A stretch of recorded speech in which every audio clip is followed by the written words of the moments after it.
हामीले टाँसिदिएका जग्गा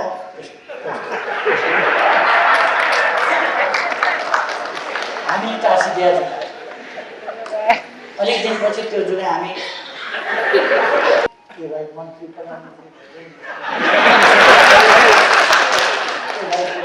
भइदेऊ भाइ प्रधानमन्त्री भइदेऊ शेरबहादुरजीलाई भेटो दाई प्रधानमन्त्री मन्त्रीजीलाई भेटो ए दाई प्रधानमन्त्री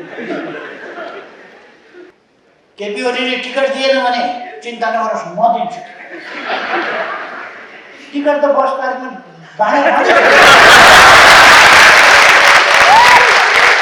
समर्थन किन गरिरहन्छ नेतालाई जाऊ केही पनि गर्न नसक्ने राजीनामा देऊ राजीनामा मसँग बहुमत छ बहुमतको सरकार छ म किन राजीनामा दिन्छु केटाकेटीलाई दसैँ आएर आँगनमा नाचे जस्तो अभिर जात्रा गरेका छन् लड्डु खाएका छन् हामी एमाले नै हो एमाले नै बलियो पार्नका लागि अर्को पार्टी बनाउँदैछौँ भनेर लागिरहेका छन् जिल्ला जिल्लामा अर्को पार्टी बनाउँदैछन् एमाले नै बलियो पार्न भन्दैछ आज नेपालले टिकट मान्न सक्नुहुन्छ अब सांसद एकजना पनि बनाउन सक्नुहुन्न आफै भन्नुहुन्न कार्यक्रमका अध्यक्ष महोदय माननीय प्रधानमन्त्रीज्यू माननीय मन्त्रीज्यू पूर्व मन्त्रीज्यूहरू आदरणीय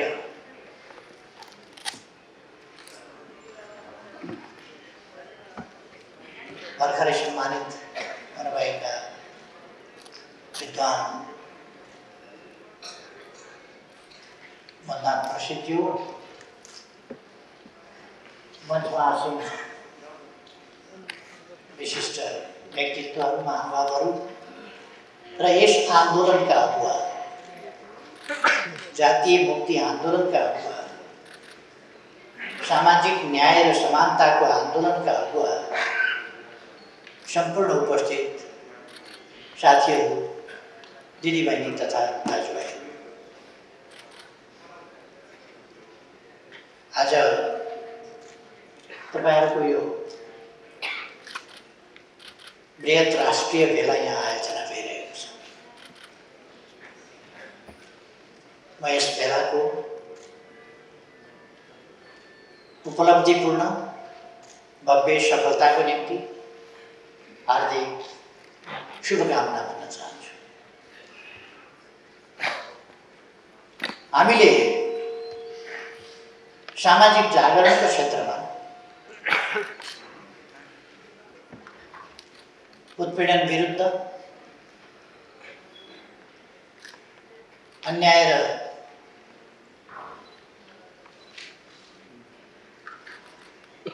असमानता खिचोपेचोका विरुद्ध शोषणका विरुद्ध अपमानका विरुद्ध एउटा लामो लडाईँ लडेर यहाँ आइपुगेका छौँ।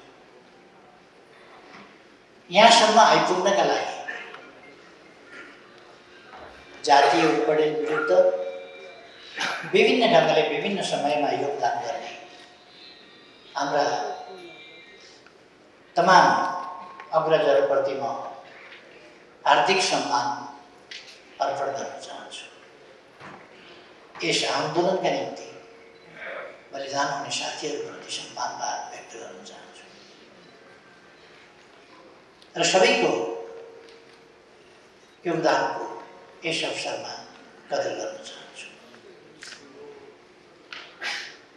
हाम्रो आन्दोलन उपलब्धिपूर्ण ढङ्गले अगाडि बढेको छ र यहाँसम्म आइपुगेको छ। त्यो आन्दोलनले अझै केही कामहरू गर्न बाँकी छ, अर्थात् अझै थुप्रै कामहरू गर्न बाँकी छ भन्न सकिन्छ र ती कामहरू हामी सचेत प्रयास, स्पष्ट गन्तव्य, स्पष्ट नीति र कार्यक्रमहरूका साथ, कार्ययोजनाका साथ अगाडि बढेर सम्पन्न गर्नेछौँ। यति बेला हामी समृद्ध नेपाल सुखी नेपाली यस मूल मन्त्रलाई लिएर समृद्ध नेपाल सुखी नेपालीको राष्ट्रिय आकांक्षालाई लिएर सम्पूर्ण नेपाली जनताको साझा आकांक्षालाई लिएर त्यसलाई साकार पार्ने प्रयासमा जुटिरहेका छौँ। यो प्रयास हामीले सफलतापूर्वक अगाडि बढाएका छौँ र अझ सफलतापूर्वक हामी अगाडि बढाउनेछौँ। विघ्न बाधा रहित छैन यो अभियान। तपाईँ हामी अहिले पनि देखिरहेका छौँ यस आन्दोलनलाई बाँड्नका लागि, यस आन्दोलनलाई ध्वस्त पार्नका लागि विभिन्न प्रकारका प्रतिक्रियावादी प्रयासहरू, दक्षिणपन्थी प्रयासहरू, ती बाह्य रूपमा देख्दाखेरि जुनसुकै रूपका देखियो तिनले क्रान्तिकारी नारा दिन सक्छन्, तिनले लोकतन्त्रको नारा दिन सक्छन्, विभिन्न प्रकारका नारा दिन सक्छन्, विभिन्न प्रकारका कोल ओढ्न सक्छन्, तर तिनको अन्तर्वस्तु अग्रगामी परिवर्तनको आन्दोलनलाई दिग्भ्रमित गर्ने हो, बिथोल्ने हो, भाँड्ने हो, जनतामा निराशा फैलाउने हो। र यो लोकतन्त्र पनि हुँदैन, यी प्रणालीहरू पनि हुँदैनन्, केही हुँदैन। त्यस निष्कर्षमा पुर्याउनु तपाईँ हामी अहिले दुई प्रकारका प्रयासहरू देखिरहेका छौँ। एकातिर अहिलेको लोकतान्त्रिक प्रणालीलाई, त्यो प्रणालीको माला जपेर त्यसलाई असफल पार्ने। अहिले तपाईँ हामी देख्छौँ सङ्घीयताको माला जपेर नथाप्ने, तर सङ्घीयताप्रति जनतामा विद्वेषा बढाउने। कुनै प्रदेश यस्तो छैन जहाँ समस्या नहोस्, अरू कामै छैन केही। हरेक प्रदेशमा सरकार परिवर्तन, मुख्यमन्त्री परिवर्तन, सरकार परिवर्तन, अविश्वासको प्रस्ताव कागज बोकेका छन्, कुदेका छन् र अपवित्र गठबन्धन, अग्रगामी शक्ति विरुद्धको गठबन्धन, दक्षिणपन्थी होस्, प्रतिक्रियावादी होस्, अतिवादी होस्, जुनसुकै प्रकारका शक्तिहरू हुन्, दक्षिणपन्थी होस्, वामपन्थी होस्, सबै प्रकारका को अपवित्र गठबन्धन गरेर अस्थिरता कायम गर्ने, स्थायित्व हुन नदिने तपाईँ हामी प्रयासहरू देखिरहेका छौँ। हरेक प्रदेश जनता के भन्न थालेको छ, यो सङ्घीयता हुँदैन, सङ्घीयता नहुने रहेछ, यो सङ्घीयता चल्ने स्थिति देखिएन। किनभने जनताको कुरा हुँदैन, जनताको कुरा हुनै दिँदैन, विकासको कुरा हुँदैन, द्वेष फैलाउने, घृणा फैलाउने, फाटो बढाउने, अनेकता मचाउने, त्यस प्रकारका काम मात्र हुन्छ।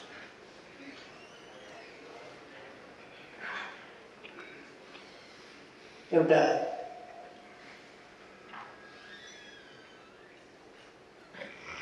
जो मान्छेले देशमा वितन्ना मचाएर लोकतान्त्रिक प्रणाली हुँदाहुँदै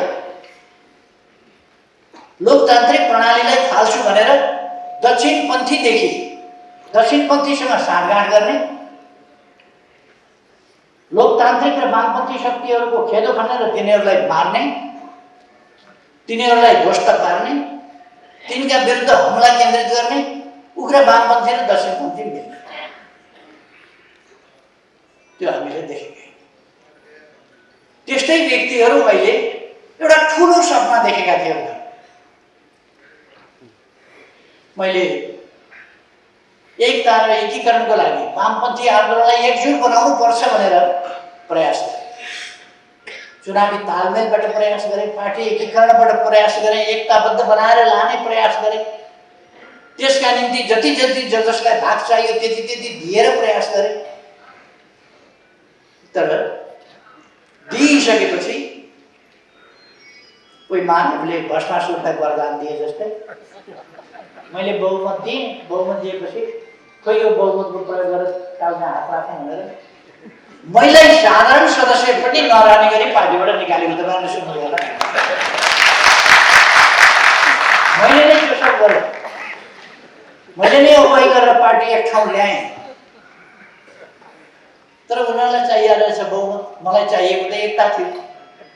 एकताका निम्ति कसको बहुमत कता बहुमत मैले हेरिरहन आवश्यक पनि थिएन। बडो सफा मान्छे, उता पनि उसका पनि मान्छे घरमा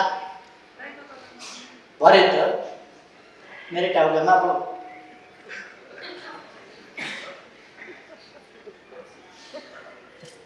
त्यो टाउकामा हात राख्न ल्याएको मात्र होइन, मेरो त टाउकामा राखिसके। पार्टी अध्यक्षबाट निकालेको सुन्नुभयो होला, दलको नेताबाट निकालेको सुन्नुभयो होला, पार्टीको साधारण सदस्यताबाट पनि निष्कासन गरेको पनि सुन्नुभयो, अथवा तमासा। ओहो, केटाकेटीलाई दसैँ आएर आँगनमा नाचे जस्तो अभिर जात्रा गरेका छन्, लड्डु खाएका छन्। कब्जा गर्यौँ हामीले, पार्टी कब्जा गर्यौँ, केपीओली समाप्त पार्यौँ, कम्युनिस्ट आन्दोलन अब ध्वस्त पार्छौँ। उनीहरूको त खपिसक्नु भएन, कम्युनिस्ट आन्दोलन ध्वस्त पार्छौँ। केपीओलीलाई भित्तैमा पुर्याइदिन्छु भन्छ कोही, भित्तामा पुर्याएर टाँस्छु भन्छ कोही। मलाई मिथिला चित्र हुन्छ नि एउटा भित्तामा, त्यो भित्तामा बनाएको मिथिला चित्र त्यही बनाइदिने, भित्तैमा टाँस्छ। कोही धुलैमा मिलाइदिने, कोही सिद्ध्याइदिने, कोही समाप्तै पारिदिने। एउटा मात्रै ठाउँ बाँकी थियो। त्यो किन बाँकी थियो भने संसद विघटन भएको थियो, संसद थिएन, त्यस कारण संसद सदस्यताबाट निकाल्न पाएको थिएन। कसैको पनि संसद सदस्यता नभएको बेला कहाँबाट निकाल्नु? संसद विघटन नभएको भए संसदबाट पनि निकाल्थ्यो। पार्टीको साधारण सदस्यताबाट निकाल्नु के हुन्छ?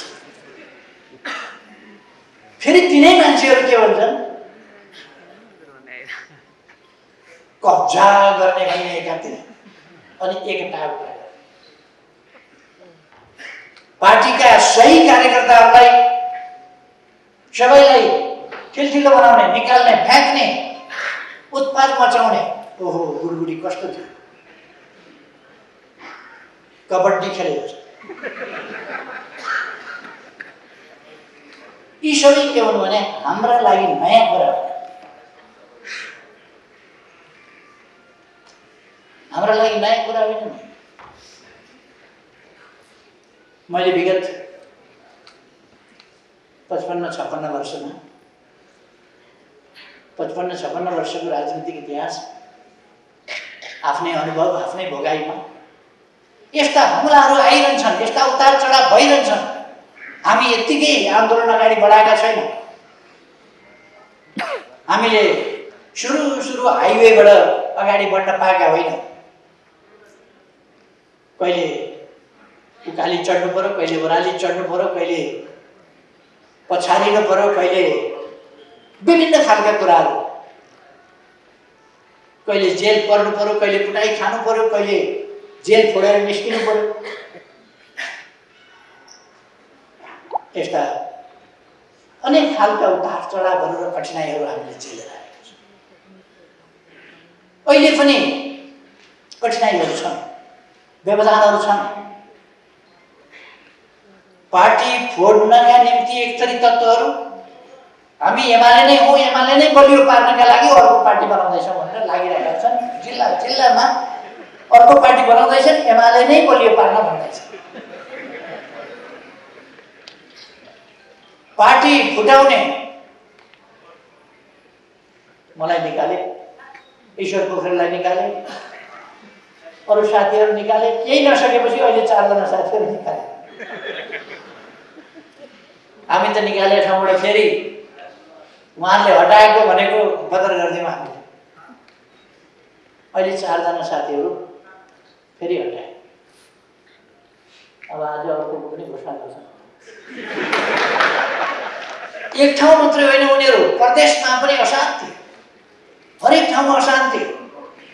प्रदेशमा पनि सदस्यहरू निकालिरहेका छन्।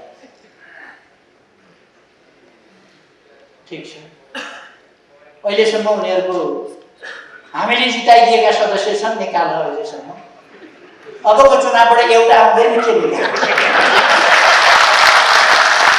अबको चुनावबाट एउटा आउने भयो अनि के निकाल, निकाल भिख मार रहर पुर्याउ। अहिले नै फेरि यो मौका आउँछ।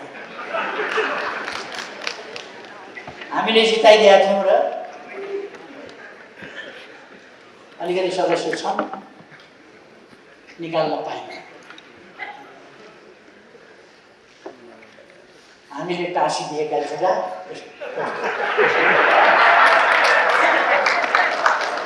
हामीले टाँसिदिएका जग्गा अलिक दिनपछि त्यो जग्गा हामी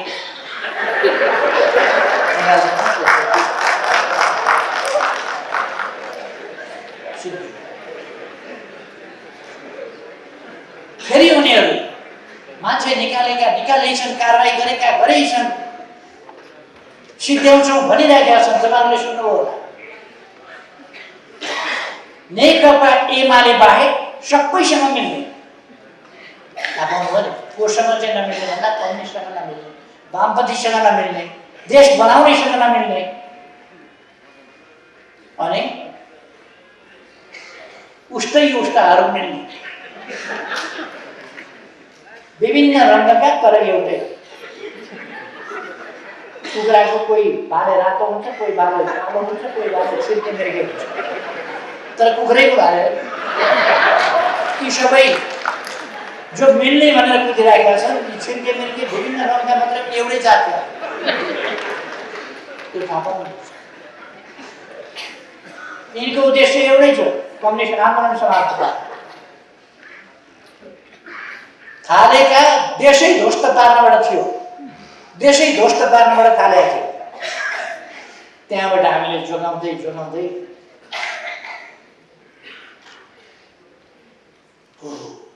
हतियार लिएर युवाहरूलाई उछालेर लोकतन्त्रका विरुद्ध क्रान्ति भनेर क्रान्तिका सपना देखाएर युवाहरूलाई कुदाइयो, मराइयो, 17,000 मान्छे मराइयो। कति विधवा भए, कति टोराटोरी भए, कति आमा बाबु बेसहारा भए, कति घाइते भए, कति अपाङ्ग भए, कति अशक्त भए। अहिलेसम्म त्यो पीडा अरबमा गएर त्यो पीडा सिद्धिएको छैन, सिद्धिँदैन। फर्केर आउँदा पनि पीडा सिद्धिँदैन। अहिलेसम्म ती पीडा छँदैछ र मान्छे अलमल्याउन उनीहरू कोसिस गरिछन्। अहिले पनि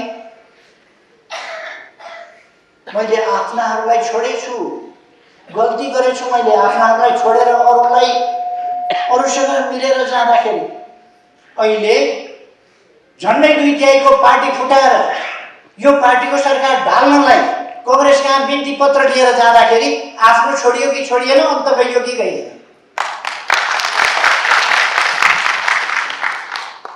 एकेडेमीको डबलीमा जो बैठो थे मंत्री प्रधानमंत्री भइदेऊ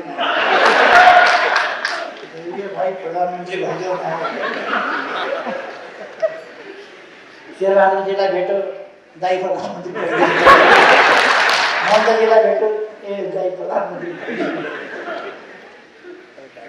जता हेर प्रधानमन्त्री भइदैन। किन भन्दा कम्युनिस्ट सरकार ढाल्नु पर्यो क्या, त्यसकारण शेरबहादुरजी भइदिनु पर्यो। यो देशलाई अगाडि बढाउन शेरबहादुरजी प्रधानमन्त्री भइसक्नु पर्यो, भइदिनु पर्यो। कम्युनिस्ट आन्दोलन बचाउन, कम्युनिस्ट आन्दोलनको एकता बचाउन। यस्ता नकली कुरा गर्ने तत्त्वहरू अहिले पनि छन्, सर्वलाइरहेका छन्। यी चुनौतीहरू हाम्रा अगाडि छन्, तर म साथीहरूलाई ढुक्कले भन्न चाहन्छु, तपाईँहरू ढुक्क रहनुहोस्। यस्ता छद्मवेशी, वामपन्थी विरोधी, कम्युनिस्ट विरोधी, प्रगति विरोधी, अग्रगामी आन्दोलन विरोधी, राष्ट्रियता विरोधी, लोकतन्त्र विरोधी यस्ता तत्त्वहरूलाई सफलता साथ अगाडि जान दिने छैन। इनका सफल हुन सक्ने छैन। ढुक्क हुनुहोस्। यी सफल हुन्थे भने त साधारण सदस्यबाट मलाई निकाले होइन, यी सफल हुन्थे भने त्यतिखेर सफल भए थिए साधारण सदस्यबाट। मैले त्यतिखेर भनेको मान्छेले कहिले कहिले पत्याउँदैन, तर अलिकति हो उस्तै पऱ्यो भने चेसमा प्यादाले मन्त्री खान्छ, प्यादाले मन्त्री खान्छ चेसमा, भुसुनाले लामखुट्टेले हात्ती खान्छ, उपियाँले मान्छे खान्छ, कति खान्छ। यिनीहरूले कम्युनिस्ट आन्दोलन खान्छु भनेको त्यही हो, उपियाँले हात्ती किर्नाले भैँसी खाँदैन, खान्छ नि, किर्नाले भैँसी खाँदैन, किर्नाले भैँसी खान्छ हो। यिनीहरूले गरेको हामीलाई कारबाही त्यस्तै हो, किर्नाले भैँसी खान्छ, किर्नाले भैँसी खान्छ।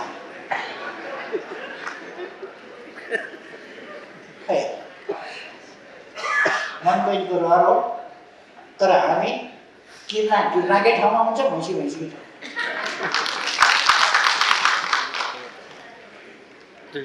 सन्तोष गर्न पाइन्छ, किर्नाले भैँसी खाएको, भैँसी खायो खायो खायो खायो पुटुक्क भयो, तिर्नु फुत्रुक्क भयो।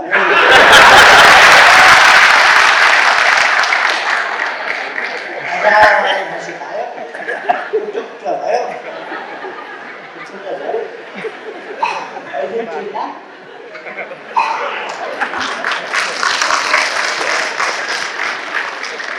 त्यसकारण यिनका धाक धक्कुसँग राजीनामा देऊ, राजीनामा कति रोएका, राजीनामा देऊ, हटाउ न, हटाउ, समर्थन किन गरिरहन्छौ, फिर्ता लैजाऊ,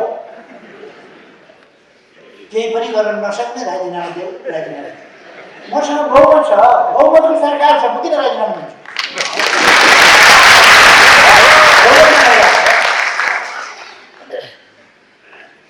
बहुमतबाट हटाउन मन छ भने फिर्ता लैजाऊ,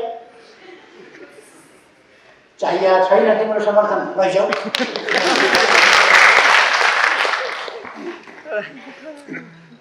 अब कांग्रेस कहाँ जान्छन्, हुन गराउँ, जसपा कहाँ जान्छन्, हुन गराउँ।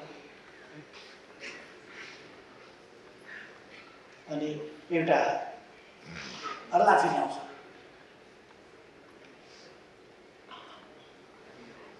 केपी ओलीले टिकट दिएन भने चिन्ता नगर्नुहोस्, म दिन्छु। टिकट त बस पार्कमा भाडा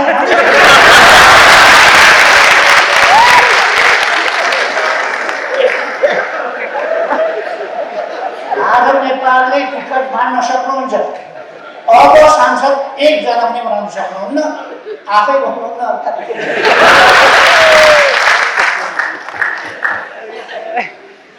म उहाँहरूलाई अहिले पनि भन्न चाहन्छु, पार्टीबाट उहाँहरूले यति उपद्रव गर्दा पनि निष्कासन गरिएको छैन। आत्मालोचना गरेर फर्केर आउनुहोस्, आफ्नै पार्टी हो, आउनुहोस्, तपाईँहरूलाई आफ्नै पार्टीको रूपमा व्यवहार आउनुहोस्। गल्ती महसुस गरेर आउनुहोस्, उहाँहरूलाई गल्ती महसुस गरेर आएर पार्टीमा काम गर्न बिना भेदभाव दिइन्छ। तर गुटबन्दी चल्दैन, गुटबन्दी हुँदैन। समूहगत रूपमा पार्टीले कुनै गुटलाई मान्यता दिएर कुरा गर्दैन, समूहगत रूपमा कुरा हुँदैन। व्यक्तिगत तवरमा हामी पार्टी सदस्यता व्यक्तिगत रूपमा लिने, पार्टी फुटाएर फुटेको एउटा चोइटोलाई पार्टीको मान्यता कहिले पनि दिँदैन, कहिले पनि।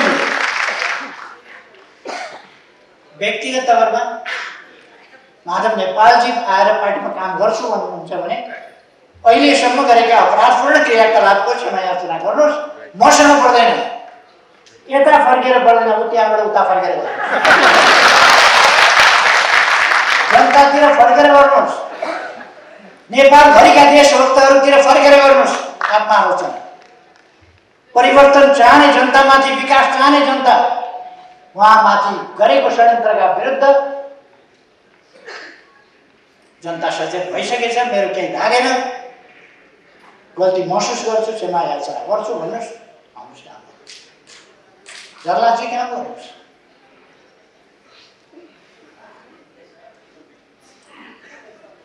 होइन भने सहने एउटा हदसम्म हुन्छ। मेरा विरुद्धको कुरा सबै सहन्छु।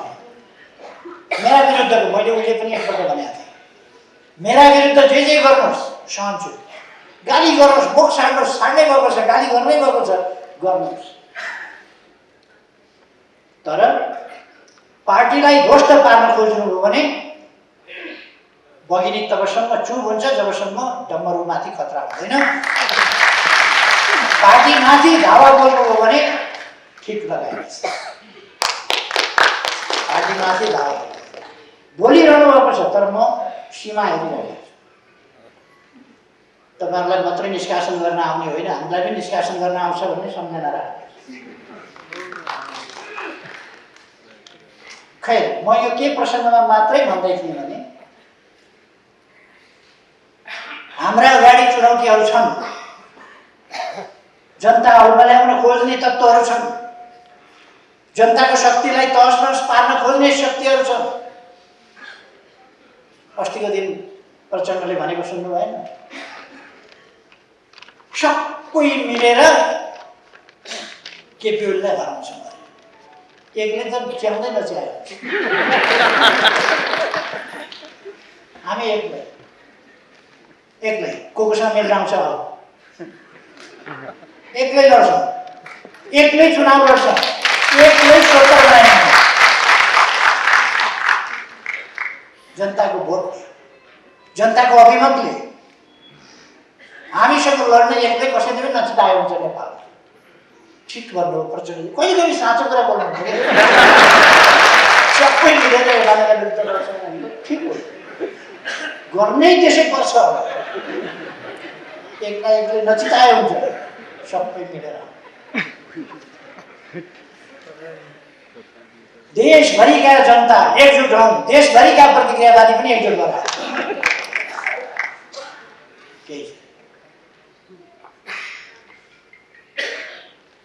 हामी फाटो चाहँदैन, अनावश्यक उत्तेजना चाहँदैन। तर कसैले फाटो बढाउन खोज्छ, उत्तेजना बढाउन खोज्छ, हामी त्यसबाट घबराउँदैन। नेकपा एमाले जाल जेल षड्यन्त्र टिकडमबाट सरकारमा पुगेको पार्टी होइन। मैले पहिलोपल्ट मलाई सरकारबाट प्रधानमन्त्रीबाट हटाउँदा पनि मैले भनेको थिएँ, हामी जसकेलाबाट छिरेर आएका पनि होइनौँ, जसकेलाबाट छिरेर आउँदा पनि आउँदैनौँ, झ्यालबाट छिरेर पनि भित्र पस्दैनौँ। राजमार्गबाट आउँछौँ, चुनावको माध्यमबाट, राजमार्गबाट। सिंहदरबारको मूल गेटको ढोका खोलेर भित्र पस्छौँ र संसदको पनि सरकारको पनि ढोकाबाट भित्र पस्छौँ, झ्यालबाट, भेन्टिलेटरबाट, त्यस्ताबाट। हामी लामखुट्टे मच्छर झिका किरा फटेङ्ग्रा जस्तो झ्यालतिरबाट पस्छौँ, त्यस्तो पस्ने होइन। हामी ढोकाबाट पस्छौँ।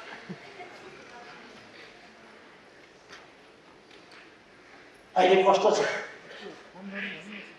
चुनावबाट हामी आयौँ,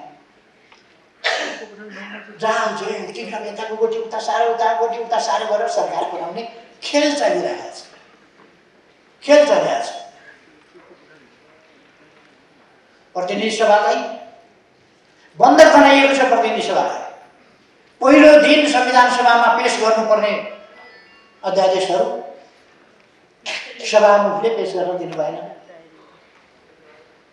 उहिले हामीले एमसीसी संसदले निर्णय गर्नु पर्यो, एमसीसी संसदले निर्णय गरोस्। निर्णयका लागि संसदमा हामीले प्रस्तुत गरेका छौँ, सभामुखले निर्णयार्थ पेश गर्नुहुन्न। के हो? सभामुखले कुनै मर्यादा मान्नु पर्दैन। सरकारले पेश गरेको प्रस्ताव रोक्ने अधिकार सभामुखलाई हुन्छ। सरकारले पेश गरेको चिज सभामुखले निर्णयार्थ संसदमा पेश गर्नु पर्दैन, पेश नगर्ने। उहाँलाई कानुनको संविधानको केही मतलब छैन। चिठीको मतलब छैन, विधिको मतलब छैन। बोल जस्तो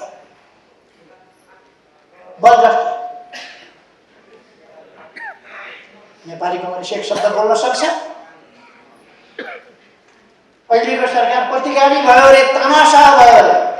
सरकारले पेश गरेको संसदमा पेश गरेको प्रस्ताव निर्णय सभामुखले पेश नगर्दा नेपाली काङ्ग्रेस मुखमा पानी हालेर किन बस्छ? यो लोकतान्त्रिक अभ्यास हो कि होइन?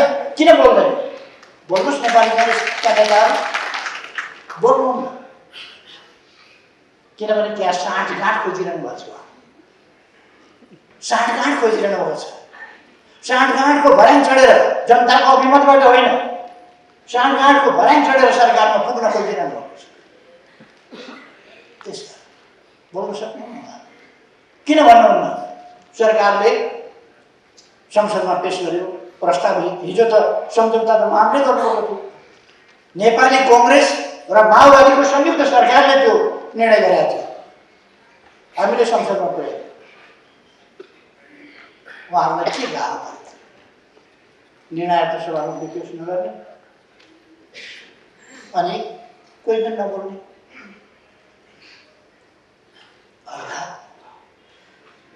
यस्ता अलोकतान्त्रिक अभ्यासहरू छन्। फागुन 23 गते दुईटा पार्टी मिलेर दर्ता गरेको पार्टी अर्काका नाममा दर्ता गरेको रहेछ। अर्काका नामसँग जुदाएर त्यो रद्द भयो, दर्ता बदर भयो। दर्ता बदर भएपछि दर्ताभन्दा अगाडिको स्थितिमा गयो। अगाडिको स्थितिमा गएपछि अदालतले भन्यो कि उनीहरूलाई फेरि दर्ता गर्न मौका दिनु। निर्वाचन आयोगले 15 दिनको समय दियो। निर्वाचन आयोगले 15 दिनभित्र तपाईँहरू नयाँ नाम लिएर दर्ता गर्न आउनुहोस्। मैले पुष्पकमल दाहाल प्रचण्डलाई फोन गरेँ। उहाँले मेरो केन्द्रीय कमिटीको बैठक छ, बैठक सिद्धिने बित्तिकै म तपाईँलाई फोन गर्छु र भेटौँ। एकछिनपछि हेर्छु अनलाइन खबर सबरमा आयो, केपी ओलीले मलाई फोन गरेका थिए, भेटौँ भनेका थिएँ। मैले भेट्न मन थिएन, मैले टार्दिएँ, भेट्दिनँ त भनिनँ, तर केन्द्रीय कमिटीको बैठक छ, मैले भेट्न सक्दिनँ भनेर मैले पन्छाइ दिएँ। म भेट्दिनँ भनेर धौस आयो अफवाह। निर्वाचन आयोग नजाने, पार्टी दर्ता नगर्ने, नमागेको न्याय दियो भन्ने, अदालतलाई आरोपित गर्ने। हामीले त अदालतलाई कहिले पनि आरोपित गरे। अदालतको फैसला चित्त बुझेन। अहिले हेर्नुहोस् त, न संसद चल्छ, न सरकार चल्न दिन्छन्। यस प्रकारको स्थिति अहिले त हामी त अब 18 दिनपछि त चुनावमा जान्छ। 18 दिनपछि चुनाव हो। त्यसपछि नयाँ जनादेशबाट अर्को प्रकारको प्रतिनिधि सभा बन्छ, जसबाट मुलुक अगाडि बढ्न सक्छ। अहिले हेर्नुहोस् त, देशको लगानी खर्च भइरहेको छ, समय बर्बाद भइरहेको छ। प्रतिनिधि सभा फागुन 11 गते, अब 2 महिना हुन लाग्यो। फागुन 11 गते पुनर्स्थापना भयो। 23 गतेदेखि अधिवेशन चालु छ। फागुन 23 गतेदेखि सवा महिना त भयो, अधिवेशन चालु छ। तर अधिवेशनमा के भयो त? अहिले गाल बुखार सुरु भएको छ, अभद्रता सुरु भएको छ। नेताहरू कसरी बोलिरहनु भएको छ, सांसदहरू कसरी बोलिरहनु भएको छ, काम के भइरहेको छ,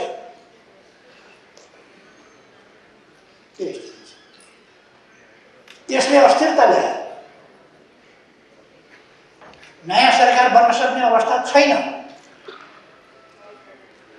फेरि एउटा अस्थिरताको अन्योन्यको स्थितिबाट अगाडि बढेको छ। तर पनि हामीले भन्यौँ अदालतको फैसला मान्छौँ, कार्यान्वयन गर्छौँ।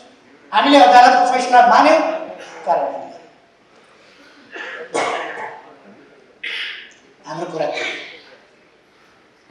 उहाँहरूमा किन असहिष्णुता? किन उहाँहरू आफूलाई अनुकूल भयो भने अबिर जात्रा, अब के खाएको नभन्नु कति भन्नु, रमाइलो हामी उत्सव मनाइरहेका थियौँ भन्नुहुन्छ उहाँ। फेरि अर्को अदालतको फैसलाले टाउकोमा घनले हाल्नु जस्तो, एउटा चाहिँ मुखा लड्डु हाले जस्तो, अर्को चाहिँ टाउका घन हाल्यो। अदालतमा फैसला किन त्यस्तो? लोकतान्त्रिक संस्कार छैन, लोकतान्त्रिक तरिका छैन, अभ्यास छैन। नेपाली कांग्रेसले हामीले संसद विघटनको सिफारिस गरेर संसद विघटन भएपछि कांग्रेसको प्रतिक्रिया आयो। विघटनको सिफारिस, विघटन असंवैधानिक छ, चुनाव चाहिँ हुनुपर्छ, लोकतान्त्रिक छ। अस्ति विघटन गरेको असंवैधानिक थियो, अब त विघटन बाहेक उपाय नै छैन। नेपाली कांग्रेसका नेताहरूको आज मात्रैका टिप्पणी तपाईँहरूले सुनिराख्नु भएको होला। अब उपाय नै छैन चुनाव बाहेकको, चुनावै हो। चुनावै हो भने, चुनावै गर्नुपर्छ भने फेरि किन उहाँहरू किन त्यो चुनावबाट भागिरहनु? हामी यस्ता विभिन्न खालका भ्रम बिजाउने कुराहरू, अल्मल्याउने कुराहरू, देशको विकास देख्न नसक्ने कुराहरू, यी 3 वर्षमा हामीले असाधारण उन्नति, असाधारण प्रगति र विकास गरेका छौँ। बाटाघाटादेखि लिएर अनेक क्षेत्रमा जनताको मनोबल स्तरी उठेको छ। भन्नुहोस् न, मनोबल कसरी उठेको छ? साधारण भनेको छ खेलकुदको 13औं सागसम्म खेलकुद मन्त्रीजी योभन्दा अघिल्लो 12औं सागमा 3वटा स्वर्ण पदक पाए। यसपल्ट 51वटा स्वर्ण पदक कसरी आयो? नेपालीमा नेपालीपन, स्वाभिमान, त्यो आत्मगौरव जागेको छ। त्यसकारण 17 गुणा बढी एउटा गेमबाट अर्को गेममा पुग्दा 17 गुणा। यसपल्ट त्रिदेशीय गेममा हामीले फुटबलमा प्रथम स्थानमा हासिल कसरी? मनोबल बेग्लै भएको छ। नेपालीपन जागेको छ। नेपालीले गर्न सक्छ केही भन्ने जागेको छ। यस्ता कुराहरू हामी पानी जहाजभन्दा कमसेकम अहिले स्टिमर त चल्न थालेका छन्, जेट बोट त चल्न थालेका छन्। हाम्रा कोशीमा गण्डकी बाल्टीमा कागजका पानी जहाज बनाएर बाल्टीमा कुदाएको होइन नेपाली कांग्रेसका कार्यकर्ताले। हिजो त त्यसरी कुदाएका हुन् नि। आज त्यही नेपाली कांग्रेसका साथीभाइहरू कमसेकम जेट बोटमा हिँड्दा, स्टिमरमा हिँड्दा राम्रो भएको छ, आनन्द भएको छ, छिटै पुगिन्छ, सस्तोमा पुगिन्छ, समयको बचत, हरेक कुराको बचत। वीरबाट लड्नुला भन्ने छैन, यस्तो छैन, सुरक्षित रहन्छ, खुसीवाला छन्। यो अझै विकास हामीले यसबिचमा धेरै सडक पुलहरू बनाएका छौँ, बाटाहरू बनाएका छौँ। तपाईँहरूलाई मैले भन्नु पर्दैन बाटाहरूको प्रगति के छ देशभरि नै। अहिले भर्खर 165वटा निर्वाचन क्षेत्रमा रणनीतिक बाटाहरूको हामीले शिलान्यास गऱ्यौँ, अब ती निर्माण हुँदैछ। एकैचोटि 165वटा, 309वटा अस्पतालको एकैचोटि शिलान्यास गऱ्यो। एकजना मित्रले मैले शिलान्यास यसरी गऱ्यौँ, यसरी काम सुरु गरेका छौँ भन्दा उद्घाटन पनि हुनु पर्यो, शिलान्यास मात्रै गरेर भएन। सुनकोशी मरिन डाइभर्सनको शिलान्यासको कुरा हो, अरू कुरा उद्घाटनका कुरा उहाँहरूले सुन्नु भएन चाहिँ क्या हो? मैले त भनेको छु। म सबैलाई भन्न चाहन्छु, उद्घाटन यति धेरै उद्घाटन भइरहेका छन्। मेलम्ची भनेको काठमाडौँका जनताले नसुनेको थिएन। बेसरी सुनेको थियो दशकौँदेखि मेलम्ची। यी 3 वर्ष यस्तो स्पिडमा काम गरियो कि काठमाडौँमा पानी गयो, धारामा पानी गयो, अझै दोस्रो चरणको याङ्री र लाभ दुईटाको पनि 17 करोड लिटर गरेर 51 करोड लिटर काठमाडौँमा पानी आउँछ। पहिले 17 करोड लिटर मेलम्चीबाट पहिले सुरु गरिएको संरचना 17 करोड लिटरको थियो, त्यो आएको छ। सुरु भएको थियो तर त्यो पुरा हुने कहाँ टाढाको कुरा थियो। काठमाडौँ काकाकुल भइरहेको छ, मेलम्चीको गफ भइरहेको छ, काम सम्पन्न भएको थिएन। सम्पन्न नगरी उद्घाटन गर्ने कुरा भएन। अहिले सम्पन्न गरेर उद्घाटन गर्ने हामी अनि पुनर्निर्माण भूकम्पपछिको पुनर्निर्माणका कत्रा कामहरू भएका छन्। अहिले यस वर्ष मात्रै पहिलो बाढी र आगलागी, बाढीबाट अलिक कम भएको छ, आगलागीबाट पनि थुप्रै भएको छ, पहिरोबाट असाधारण क्षति भएको छ। 3000 घर हामीले यसपल्ट बनाउनु पर्छ र 3000 घर यसपल्ट हामी बनाउनु पर्छ। क्षति भएका यस्ता थुप्रै कामहरू विभिन्न ठाउँमा खानेपानी पम्पिङ विधिबाट खानेपानीका कार्यक्रमहरू, बिजुलीका कार्यक्रमहरू, ढल्केपुर मुजफ्फरपुर सब स्टेसन, विशाल सब स्टेसन, नेपालको सबभन्दा ठुलो सब स्टेसन, त्यो सुरु गरेर त्यसलाई हामीले सम्पन्न गरेका छौँ। आफैले सुरु गरेर आफैले म्याग्दी र कुष्मा त्यो सुरु गरेको छ। अरू विकास निर्माणका कामहरू, ट्रान्समिसन लाइनहरू, केबल कारहरू, हवाई मैदानहरू, राति पनि उड्न सक्ने गरी विस्तार गर्ने कामहरू व्यापक रूपमा भैरवा पोखरा भैरवामा लगभग तयार हुने स्थितिमा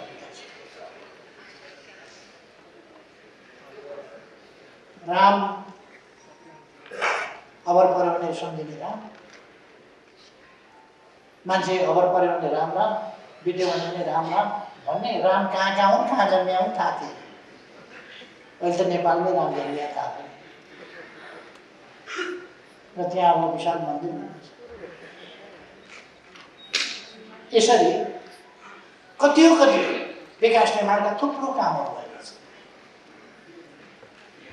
शिक्षा क्षेत्रमा, स्वास्थ्यको क्षेत्रमा यस्तो कोभिड-19 जस्तो महामारी फैलिरहेका बेला पनि भारतमा एक दिनमा 1,77,000 कोभिड संक्रमित बढेका छन्। 1,77,000 हिजो भारतमा। यहाँ हामी 300 पुग्दाखेरि जनतालाई आह्वान गरेछौँ, कृपया मास्क लगाउनुहोस्, सामाजिक दूरी कायम गर्नुहोस्। मैले केही आयुर्वेदिक पक्षका कुराहरू, हाम्रा परम्परागत तरिकाहरू, विधिहरू, औषधि उपचारका कुराहरू केही बोले। ती वैज्ञानिक तथ्यमा हाम्रा पूर्वजहरूले अध्ययन अनुसन्धान गरेर खोज गरेर निकालेका तथ्यहरूमाथि, प्रयोगबाट निकालिएका निष्कर्षहरूमाथि आधारित भएर मैले भने त्यसको मजाक उडाउनै व्यस्त छ केही मान्छेहरू। हामी राष्ट्र निर्माणको एउटा महाअभियानमा छौँ र यस महाअभियानलाई हामीले तलमाथि पार्न दिनु हुँदैन। हाम्रो काम राष्ट्र निर्माण हो। यस देशलाई सुशासनयुक्त, पारदर्शी, स्वच्छता भएको, भ्रष्टाचार रहित, गरिबी नभएको एउटा सम्पन्न विकसित देश बनाउनु छ। हामीले नेपाललाई अल्प विकसित राष्ट्रबाट अब विकासशील राष्ट्रमा संयुक्त राष्ट्र सङ्घमा एउटा समितिले सिफारिस गरेको छ। अब हामी सिफारिस भइसकेको छ, अब घोषणा हुन बाँकी छ। सिफारिस हुनु भनेको एकदमै घोषणा हो। हामी अल्प विकसितबाट अब विकासशील राष्ट्रमा अगाडि बढेका छौँ। हामी सन् 2030 सम्मका दिगो विकास लक्ष्यहरू पुरा गर्दैछौँ। ती पुरा गर्नका लागि हामीले 8 वटा विशाल औद्योगिक क्षेत्रहरू, विशाल औद्योगिक क्षेत्र तिनीहरूको भर्खरै शिलान्यास गरेका छौँ। हामी उद्योगिक व्यवसायीहरूलाई भनिरहेका छौँ, देशभित्रका देश बाहिरकालाई भनिरहेका छौँ, अब नेपालमा हिंसा छैन। पृथकतावादलाई हामीले अन्त्य गर्यौँ। पृथकतावादलाई सम्मानको माध्यमबाट हामीले शान्तिपूर्ण राजनीतिको मूलधारमा, संवैधानिक धारमा ल्यायौँ। त्यसै गरेर हिंसाको राजनीति अपनाइरहेका समूहहरूलाई पनि हिंसा छोडाएर शान्तिपूर्ण राजनीतिको मूलधारमा ल्यायौँ। अब देशमा विकासको सम्भावना प्रबल भएर गएको छ। त्यसै कारण केही तत्त्वहरू अब देश विकास हुने भयो। सरकारले कम्मर कसो देश विकास गर्न छटपटाएका छन्। त्यसै कारण छटपटाएका छन्।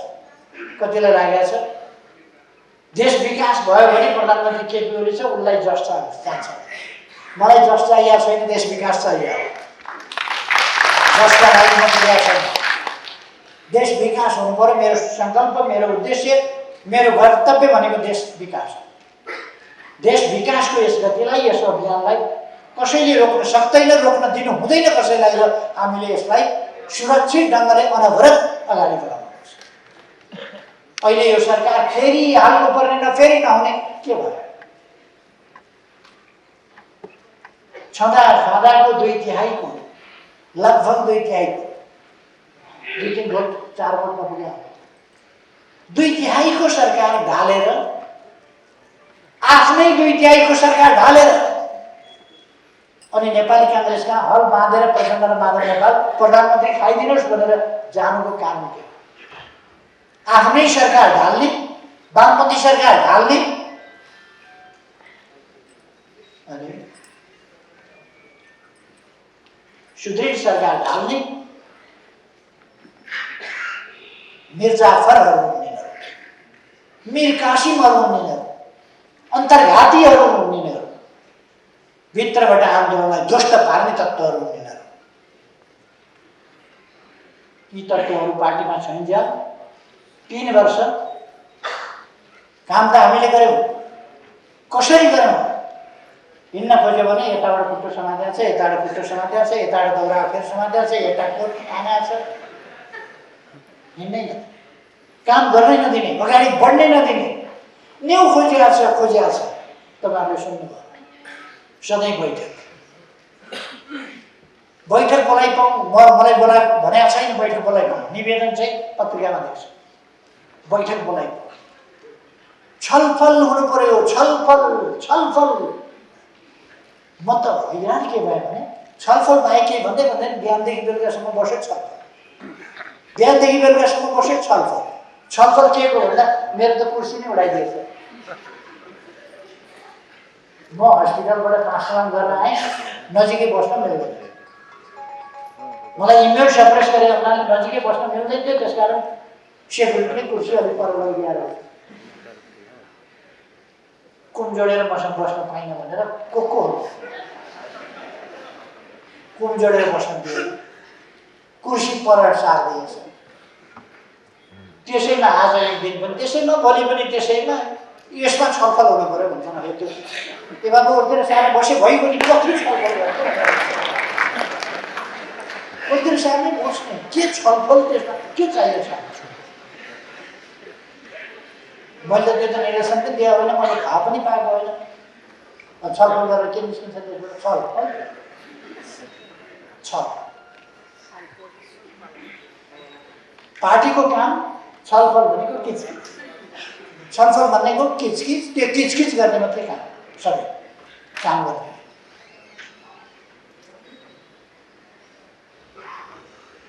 हामी सामाजिक न्याय र समानता सहितको हाम्रो समाज पछौटेपनमा रह्यो। अनेक हिसाबले, वैचारिक हिसाबले, आर्थिक हिसाबले, सामाजिक हिसाबले, सांस्कृतिक हिसाबले, अनेक हिसाबले हाम्रो समाज पछौटे रह्यो। हाम्रो समाज वर्णाश्रम व्यवस्थामा बाँडियो। सामन्ती शासकहरूले बाँडे वर्णाश्रम व्यवस्था, मान्छेलाई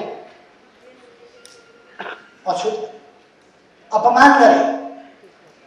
के चल्दैन, पानी चल्दैन, के चल्दैन भन्दै गए। श्रमजीवी वर्गलाई अपमान गर्दै गए। श्रमका आधारमा जात तोक्ने र त्यसलाई श्रमिकलाई अपमान गर्ने, श्रमजीवीलाई अपमान गर्ने परिपाटी लगाउँदै गए। यस्ता थुप्रै कुराहरू भयो। हाम्रा दिदीबहिनीहरूलाई बोक्सी भनेर आरोप लगाउने, त्यस्ता अन्धविश्वासहरू फैलाए। कसैलाई छाउपडी भनेर अपमान गर्ने, अमानवीय जिन्दगी बाँच्नु पर्ने, त्यस्ता कुराहरू। कस्तो पहिरन लाउन पाउने, कस्तो लगाउन नपाउने, कसले जुत्ता लगाउन पाउने, कसले कोट लगाउन पाउने, कसले नपाउने, कस्तो घर कसले बनाउन पाउने, कसले नपाउने आदि नियमहरू बनाए जो अनुचित थिए। तिनका विरुद्ध सङ्घर्ष गर्ने, हामीलाई मार्गदर्शन गर्ने हाम्रा पूर्वजहरू अग्रजहरूप्रति मैले अघि नै श्रद्धा सुमन भने आदर भाव व्यक्त गरेँ। कम्युनिस्ट आन्दोलनले सधैँ सामाजिक न्याय र समानताको कुरा गर्यो। महिला र पुरुषका बीचका विभेदको अन्त्य हुनुपर्छ र समानता हुनुपर्छ। पेशा र पेशा बीचका, जात र जातका बीचका, भाषा र भाषा बीचका अनेक प्रकारका असमानता र भेदभावहरू अन्त्य हुनुपर्छ। असमानताहरू अलिकति फरक कुरा हो। भेदभाव, असमानता सहनु पर्ने हुन सक्छ, भेदभाव सहन हुँदैन। असमानता त कोही अल्पो हुन्छ, कोही हेल्चो हुन्छ, त्यसमा पनि असमानता होला। कोही अलिक बढी तौलको होला, कोही अलिक कम तौलको होला, असमानता होला। एकै रङका मान्छे हुँदैन, उस्तै पनि मान्छे हुँदैन, असमानता। दौड्दाखेरि कोही कुदेर फर्स्ट होला, स्वर्ण पदक ल्याउला, कोही दोस्रो होला रजत ल्याउला, कोही तेस्रो होला काँस्य ल्याउला। त्यसपछि हुनेले केही पनि नपाउला। कुद्न त दिएकै थियो, कुद्न दिनुपर्छ। निरपेक्ष समानता हुँदैन। मेहनत गर्नेले स्वर्ण पदक ल्याउँछ, म कुदेँ भने केही पनि पदक पाउँदैन। अब म दौडमा सामेल हुन गएँ भने पदक ल्याउँछु होला। अब मलाई अन्याय गरियो भन्ने कुरा हुँदैन। त्यहाँ कुद्नेले पदक पायो। यत्रो दिन हामी बसेका छौँ मञ्चमा। मननाथ प्रसिद्धलाई तपाईँहरूले खाना उडाउनु, सम्मान गर्नु, अरूलाई त खाना उडाउनु त भएन। किन उडाउनु भएन? यो असमानता होइन, समानता हो, यो न्याय हो। मननाथ प्रसिद्धले यस क्षेत्रमा सामाजिक जागरण ल्याउनका लागि, महिलाहरूलाई जगाउनका लागि, वर्गहरूलाई जगाउनका लागि, जातहरूलाई जगाउनका लागि समानताको बिगुल फुक्ने काममा अरूले भन्दा अगाडिदेखि, अरूले भन्दा चर्को गरी, अरूले भन्दा व्यवस्थित गरी, अरूले भन्दा तर्कपूर्ण ढङ्गले मननाथ प्रसिद्ध गर्नुभयो। त्यसै कारण तपाईँहरूले उहाँलाई सल उडाएर सम्मान प्रकट गर्नुभयो। अथवा असमानता हुन सक्छ, छेउमा बस्नेले सम्मान पाएन, उहाँले सम्मान पाउनु। असमानता त भयो, तर अन्याय भयो, भेदभाव भएन। भेदभाव हामी सहँदैनौँ, असमानता हुन सक्छ। असमानता विभिन्न कारणले हुन सक्छ। त्यो सबै कुरामा सबै हिसाबले समानता हुँदैन। सबैलाई उही पुरस्कार वितरण गर्न सकिँदैन, सबैलाई बराबर नम्बर शिक्षकले दिन सक्दैन। त्यसर्थ आफ्नो काम अनुसारको प्रतिफल हुन सक्छ, तर अवसर, सम्मान सबैलाई उत्तिकै अवसर दिनुपर्छ, उत्तिकै अधिकार दिनुपर्छ र उत्तिकै सम्मान सबैलाई दिनुपर्छ।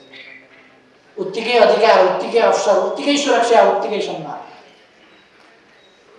हाम्रो नारा। राष्ट्रले उपलब्धि गर्छ, राष्ट्रका उपलब्धिमा कसैको बढी हिस्सा र कसैको कम हिस्सा होइन। राष्ट्रका उपलब्धिमा यथोचित न्यायोचित हिस्सा सबैको हुनुपर्दछ, त्यसको प्रतिफल सबैले यथोचित ढङ्गले प्राप्त गर्नुपर्छ। यसका निम्ति कम्युनिस्ट आन्दोलन सदैव अग्रभागमा लडेर आएको छ। दुनियाँबाट रङ्गभेद विरोधी आन्दोलन चल्नभन्दा अगाडिदेखि समानताको पक्षमा, असमानताको विरोधमा, भेदभावको विरोधमा लड्ने जागरुक योद्धाहरू रहे, निस्किए। जातिवादी चिचोमिचोका थिए। त्यसका विरुद्ध आन्दोलन चल्नभन्दा अगाडि जागरुक विद्वानहरू निस्किए, जसका सन्देशले गर्दा पछि समाज जागृत हुँदै गयो, आन्दोलन सङ्गठित हुँदै गयो, आन्दोलित हुँदै गयो र ती आन्दोलनका सफलताहरूले समाजलाई परिवर्तन गर्दै गयो। आज कम्युनिस्ट आन्दोलनले उठाएको सामाजिक न्याय र समानताको मुद्दा 1948बाट संयुक्त राष्ट्र सङ्घले सामाजिक न्याय र समानता भनेको छ र संयुक्त राष्ट्र सङ्घले 1948देखि अथवा अहिलेभन्दा 74 वर्ष अगाडि 74 वर्ष अगाडिदेखि संयुक्त राष्ट्र सङ्घले यसलाई विधिवत मान्यता दिएको छ। विभिन्न प्रकारका असमानताहरूको अन्त्य। असमानता भनेको असभ्यताको अर्को नाम। जो मान्छे सभ्य छ उसले असमानता स्वीकार्दैन। जो मान्छे सचेत छ, सभ्य छ, उसले अर्काप्रति अपमान, भेदभाव जस्ता कुराहरू गर्दैन। जब सभ्यताको सिँढी त्यहाँ पुगेको छैन मान्छे भने त्यसले असमानता र अपमान गर्छ। त्यसकारण म आग्रह गर्न चाहन्छु कि आजको समाजले कसैलाई पनि कुनै प्रकारको अपमान, कुनै प्रकारको अपमान गर्नु भनेको आफैलाई अपमान गर्नु हो, आफै असभ्य छु भन्ने कुराको परिचय दिनु। त्यसर्थ आफै असभ्य भएको परिचय कसैले नदिनु आवश्यक छ, अबको समय दिनु हुँदैन। त्यसकारण हामी सभ्य भएको परिचय दियौँ। हाम्रो देशबाट जहाँ असमानताको जरो गाडिएको छ भित्र, हाम्रा संस्कृतिमा, हाम्रा संस्कारमा, हाम्रा प्रचलनमा जरो गाडिएको छ, त्यो जराहरूलाई खोतली गरेर निकालेर फ्याँकिदिनु। असमानता अबको समाजलाई स्वीकार्य हुन सक्दैन। यस सन्दर्भमा पार्टीले अग्रणीको भूमिका खेल्नेछ र साथीहरूलाई सचेत गर्न, सङ्गठित गर्न र यस आन्दोलनलाई अगाडि बढाउन पार्टी हरदम तयार छ र यस आन्दोलनको अग्रणी मोर्चामा नै छ पार्टी। म भन्न चाहन्छु यस सम्बन्धमा हाम्रो संविधानले, त्यसै कारण हामीले हाम्रो संविधानमा मौलिक हकमा, अरू समानताका हकमा अनेक ठाउँहरूमा यसको प्रबन्ध छ। संविधानमा प्रबन्ध तदनुसार कानुनमा प्रबन्ध गरेका छ। छुवाछुतलाई दण्डनीय बनाएका छन्, भेदभावलाई दण्डनीय बनाएका छन्। त्यसलाई एउटा अपराधको रूपमा हामीले परिभाषित गरेका छौँ र यसलाई सामाजिक जागरणबाट सबभन्दा प्रबल रूपमा हामी सामाजिक जागरणबाट यसलाई व्यवहारिक रूपमा सार्थक बनाउँछौँ, कार्यान्वयन गर्छौँ। अर्को कुरो, सामाजिक जागरणसँगै हामी आर्थिक रूपमा सक्षम र सबल हुन जरुरी छ। त्यसका निम्ति हामी शैक्षिक तवरमा सबल हुन जरुरी छ। शिक्षामा हामी सबल भयौँ भने आर्थिक तवरमा सबल हुन सक्छौँ। आर्थिक तवरमा शिक्षाको क्षेत्रमा, आर्थिक क्षेत्रमा हामी सबल भयौँ भने समाजमा यसै सम्मानित हुन्छ।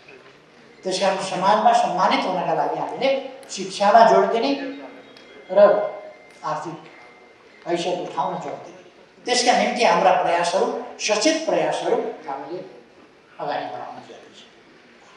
आज महिला दिदीबहिनीहरूमा पनि जागरुकता आएको छ। सम्पत्तिमा स्वामित्व, आफै लगानीकर्ता भएर, आफै उत्पादनको नेतृत्व गरेर, हिजोको जस्तो महिलाहरूको श्रमको गिन्ती नहुने स्थिति अब छ। आज महिलाहरूको श्रमको गिन्ती हुन्छ। महिलाहरूको श्रमको कार्यालयमा, कारखानामा, प्रतिष्ठानहरूमा, उद्योगहरूमा वा कृषिका क्षेत्रहरूमा, सहकारीहरूमा, अनेक ठाउँमा अथवा जनप्रतिनिधित्वका ठाउँमा अब महिलाको योगदान, योग्यता, क्षमताको कदर हुने स्थिति छ। हामी हाम्रो देशको कमसेकम गर्वका साथ गर्न सक्छौँ हाम्रो डेमोक्रेसी अलिक पछि आएको डेमोक्रेसी छ, पछि आएको खुला समाज छ। तर यस समाजले गरेको प्रगति 41% महिला सम्पूर्ण जनप्रतिनिधि मध्ये 41% महिलाको सङ्ख्या छ भनेर भन्दा विकसितभन्दा विकसित देशहरू जिब्रो छ। अचम्म मान्छ 41% महिलाको प्रतिनिधि उनीहरू कहाँ त्यसको आधा पनि छ। तर हाम्रोमा 41% संसद जस्ता ठाउँमा पुग्छ। र हामी हाम्रा थुप्रै दिदीबहिनीहरूलाई माननीयज्यू भन्छौँ, हाम्रा थुप्रै दिदीबहिनीहरूलाई मन्त्रीज्यू भन्छौँ, हाम्रा थुप्रै दिदीबहिनीहरूलाई प्रमुख आयुक्तज्यू भन्छौँ, आयोगका अध्यक्षज्यू भन्छौँ, मान्य आयुक्तज्यू भन्छौँ। त्यो हैसियत महिलाहरूलाई सर्वोपरि कुरा त देशको सर्वोच्च स्थान राष्ट्रको अभिभावकत्व दिने ठाउँ राष्ट्रपतिको उच्च आसनमा आज महिला राष्ट्रपति अथवा नेपाल सर्वोच्च ठाउँमा राष्ट्रको सर्वोच्च स्थानमा सबभन्दा गरिमामय स्थानमा महिला बस्नुहुन्छ। यो साधारण जागरणको साधारण परिवर्तनको कुरा होइन। अस्तिसम्म राजाको छोरै राजा हुनुपर्ने, त्यही पनि जेठो छोरो नै राजा हुनुपर्ने, त्यही पनि ल्याइतेपट्टि होइन विवाहितापट्टिको, किनभने रविन्द्र शाह हुन पाउनुहुँदैन, वीरेन्द्र शाह हुनुपर्छ। रविन्द्र शाह त हुन पाएन। रविन्द्र शाह त थुनामा बसेर, राजाको जेठो छोरो त थुनामा बसेर रविन्द्र शाहलाई भेट्न पाइँदैन। वीरेन्द्रलाई भेट्न पाइने राजा हुनेलाई उसको दाजु भेट्न चाहिँ नपाइने, किनभने ऊ त थुनामा चाहिँ कसैले भेट्न पाउँदैन। एउटा सानो घरमा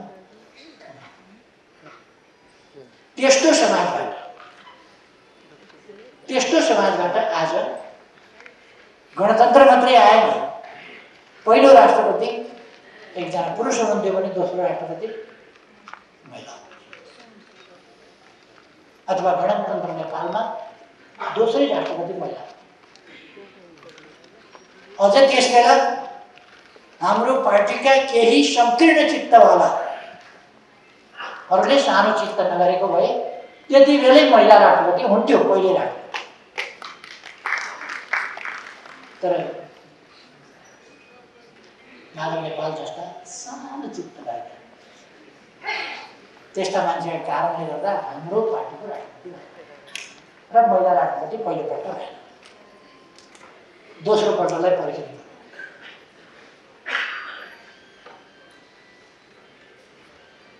दुईपल्ट मात्र राष्ट्रपति हुन पाइन्छ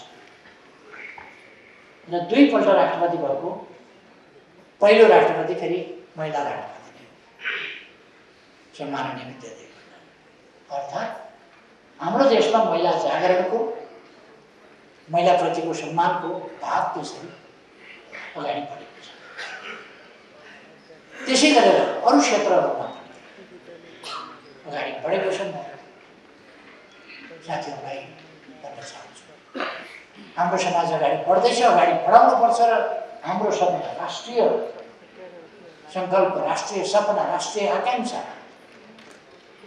अथवा हाम्रो राष्ट्रिय उद्देश्य समृद्ध नेपाल, सुखी नेपाली, त्यो हामी प्राप्त गरेर छोड्छौँ। निकट भविष्यमा त्यो प्राप्त गरेर छोड्छौँ। बिगार्ने तत्त्वहरू सर्वल आएको कुदेको तपाईँहरू देख्नुभएको छ। कहिले बुढा नीलकण्ठ, कहिले कुमन्टार, कहिले विजन्ती, कहिले कोटेश्वर, कहिले कुद्याछन्। बिहान जुरुक्क उठो, आँखा मित्ते कुद्छ, बेलुका रात परिसक्यो फेरि पनि कुद्छन्। कुद्याछन्। किनभने यो आन्दोलन, जुन आन्दोलन तपाईँ हामी नेपाली जनताले परिवर्तनका निम्ति सञ्चालन गरिरहेका छौँ, त्यो आन्दोलनलाई समाप्त पार्नु, त्यस ढुङ्गामा पाल पार्नु, कम्ती कोतरी ढुङ्गा पाल पार्नु।